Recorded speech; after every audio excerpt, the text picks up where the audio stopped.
Alex, and like I said, we are going to talk who's had the most underrated offseason slash free agency period so far. And I got three teams in mind. They actually all begin with a B.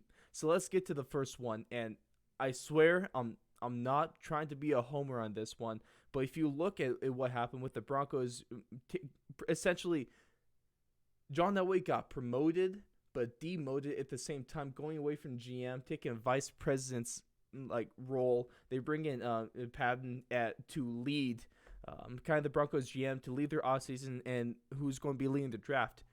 And he's done a damn good job his first year with the Broncos because not only was he able to pick up Von Miller, he was able to re-sign Shelby Harris, he was able to re-sign Kareem Jackson, he was able to bring in Ronald Darby, Kyle Fuller, they brought in Mike Boone. I still hate that they let Philip Lindsay walk, especially since he joined the Texans. Like, why would you join the? I gave my piece on episode 56 that we released last week. You can go listen to that if you want to hear me rant about Philip Lindsay. But Mike Boone's still a legitimate running back. He's a 1,000-yard rusher. He was good with that Vikings team, and he's going to be good with the Broncos. And the Broncos are still third in cap space in the league, and I already have an idea of the next guy they should bring in. We'll get to that in a few minutes here. But I love what Denver's been doing so far, and they still have a lot that they're able to do. Yeah, I mean, I think this is definitely a team that, they have a lot of pieces on the team, and they just need to fill in those gap positions. They need to have just a good mix of the young and obviously veteran talent in there. I think this is just an organization that's going in the right direction. I think Kyle Fuller has a better name than what his production on the field has shown to this point. Will it take a defensive mind like Vic Fangio to actually unlock all that he can do? I love Maybe. the reunite with Vic Fangio because Vic Fangio had a Pro Bowler in Kyle Fuller. Exactly. So I think just putting those two people together that we know have had success in the past, and also bringing in Ronald Darby, a veteran guy in that secondary. Kareem Jackson and Shelby Harris were massive to bring back, and as well as Von Miller. Still have a bunch of cap space. I think this team has a lot of runway to get better. I don't know what getting better entails Quarterback. until you fix the quarterback Yep. spot, which is the common theme every single time we talk. But when you have Drew Lock at your quarterback position, your ceiling is a 500 team. It just is. There's nothing different about it. You want to know You how you have to improve that? change that. George Patton can become goaded in Denver if he brings in Deshaun Watson, hands Yeah, down. If he brings in 100%. Deshaun Watson, that's a perfect offseason. Yeah. I'm going to keep speaking into existence, Alex, because it's going to happen. The Niners I would don't love to need see him. it. No, not the. The Niners can go get Gardner Minshew if they want, take him for the Patriots, or maybe Justin Fields type. Maybe we'll be getting some draft stuff out here soon, though. The next team I want to bring to you that has had a underrated offseason free agency period is the Cleveland Browns. This was a playoff team that was good. They were a solid team last year, and they were a couple points away from beating a Patrick Mahomes-less Chiefs in the playoffs and somehow advancing after that drudging that they put on Pittsburgh in the first round. That was just so damn brutal. But this is Yeah. a good team that got even better so far.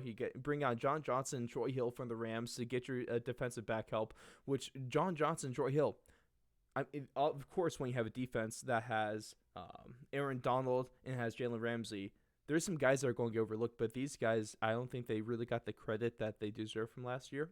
Then they also get Malcolm Smith, Anthony Walker to boost that linebacking core. They have an already talented offense. They need to bring up that defense. That's exactly what they've been doing. Yeah, I mean the Browns. It's kind of counterintuitive to think about, but they have been making good moves for the last 4 to 5 years, and Isn't that's that what you weird need to to do. say? It really is. I mean, going back from their old management, they brought in a lot of very good defensive players. You had Miles Garrett, you had a really really good cornerback core led by Denzel Ward, and with that, and with the combination of bringing in the elite skill position players, you brought in Odell Beckham, you brought in Austin Hooper, you brought in Jarvis Landry, and supplementing them with good draft picks. It creates the foundation for a good team, and then you need that final piece, and sometimes is a quarterback, and other times it's a good head coach like Kevin Stefanski that can unlock that quarterback. Because before Stefanski arrived to the Browns, Baker Mayfield was almost looking like a total bust from that class. Then you bring Stefanski in, you do the things that Baker does well, and all of a sudden you now have an asset. You now have a quarterback that you can win with and that you can have a ceiling above 500. And these additions that they made this offseason, getting John Johnson, getting Troy Hill, both from a secondary from the Rams that was number one, number two in the league for the entire season.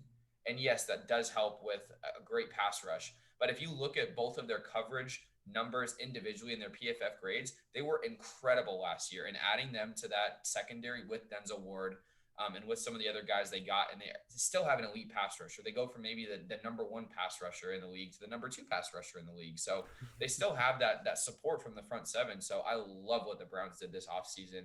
I think those those peripheral moves where you supplement that good team, that good foundation that they already laid the groundwork for, it has just been a great offseason for the Browns. Not sexy, but you don't need to be sexy when you have the foundation like we talked about already. So love what the Browns did this offseason.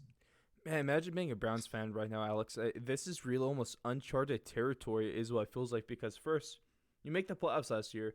You win a playoff game last year. You almost win a divisional round game last year. And now you're going off of that and you're building up something positive and making a good team better. I really hope they're able to contain themselves, because I wouldn't know what to be able to do with all this good news. I feel like something's wrong, you know? So Agreed. those Browns fans deserve it, though.